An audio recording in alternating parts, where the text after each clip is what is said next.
Mesir sempat memperingatkan Israel mengenai potensi serangan ganas Hamas. Peringatan tersebut disampaikan pihak Mesir 3 hari sebelum serangan mematikan lintas perbatasan yang dilakukan Hamas.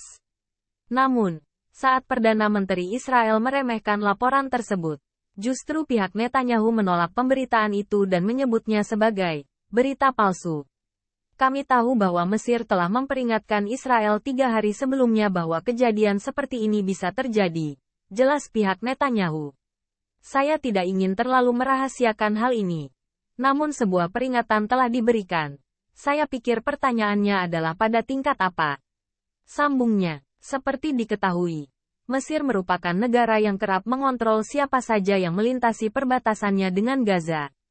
Disebutkan, Mesir sering menjadi mediator antara Israel dan Hamas.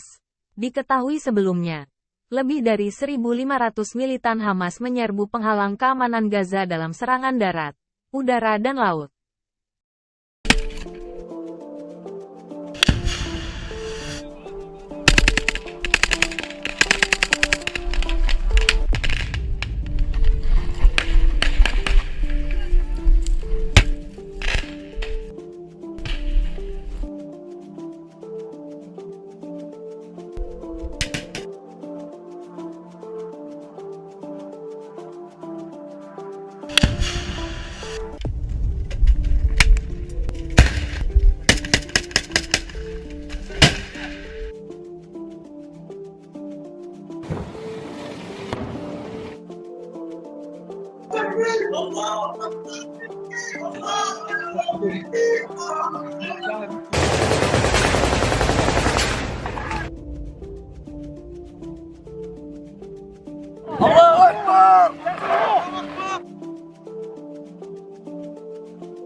Download Tribun X sekarang, menghadirkan lokal menjadi Indonesia.